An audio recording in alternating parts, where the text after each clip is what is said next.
Stratégie opposée à l'intégration est ce que l'on appelle l'externalisation.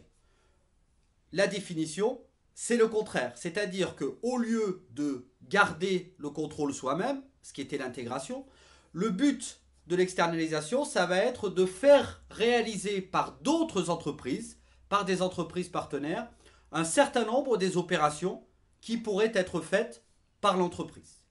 Alors, que peut-on externaliser? On peut avoir une externalisation faible et n'externaliser que quelques activités annexes, comme par exemple l'entretien, le ménage. Mais d'autres entreprises font des choix beaucoup plus forts.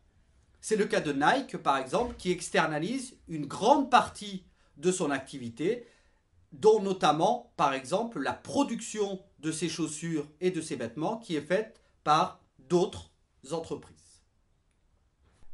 Quels sont les avantages recherchés par une stratégie d'externalisation? Eh bien, le premier avantage, c'est la baisse des coûts. Paradoxalement, le même avantage que dans le cadre de l'intégration. Les entreprises qui externalisent se disent qu'en faisant appel à des partenaires extérieurs dont c'est le métier, ils pourront dépenser moins d'argent qu'en créant des services, en créant des usines, en créant des bureaux. Deuxième avantage, la modification de la structure des coûts.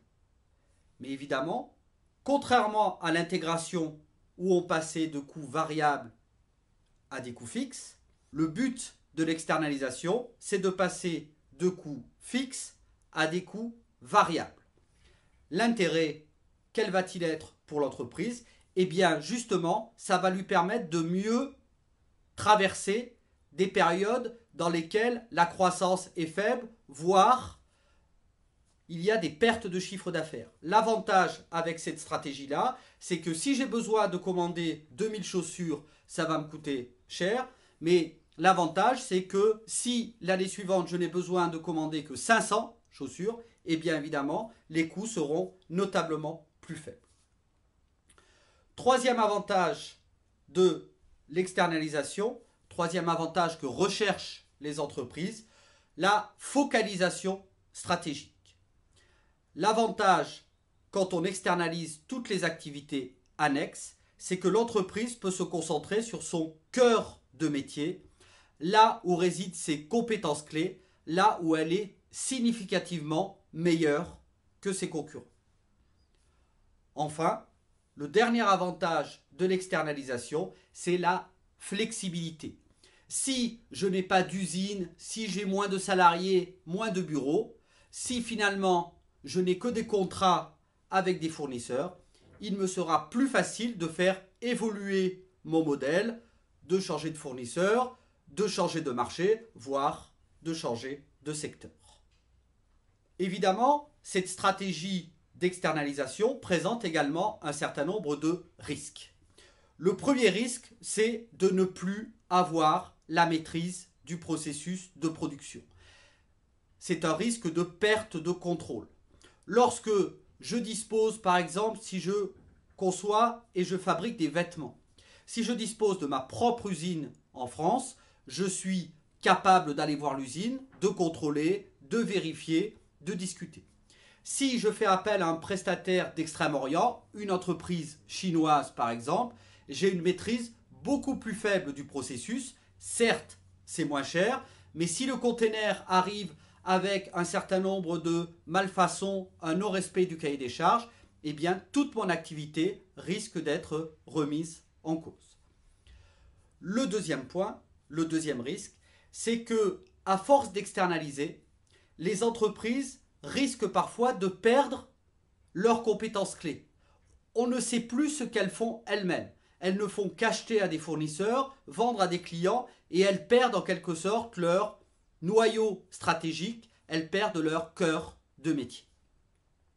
C'est l'exemple que l'on peut prendre pour illustrer cette stratégie d'externalisation. Cet exemple, c'est celui de Boeing, l'avionneur américain.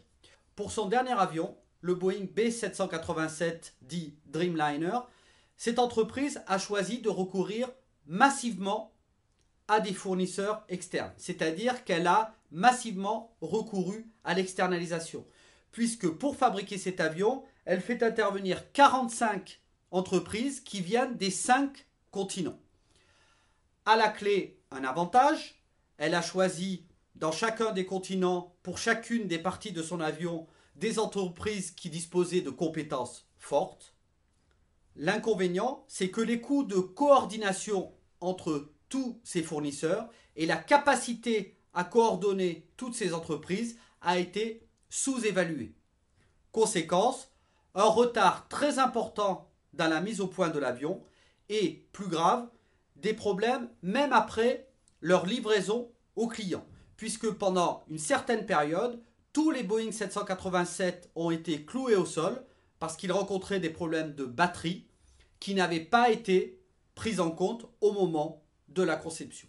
Donc, l'externalisation permet certes d'économiser de l'argent et de faire appel à des entreprises qui ont des compétences, mais le risque, c'est qu'on perd le contrôle et en cas de problème, l'entreprise n'a pas la maîtrise de tous les processus, de tous les systèmes qui composent, en l'occurrence son avion et plus généralement son produit.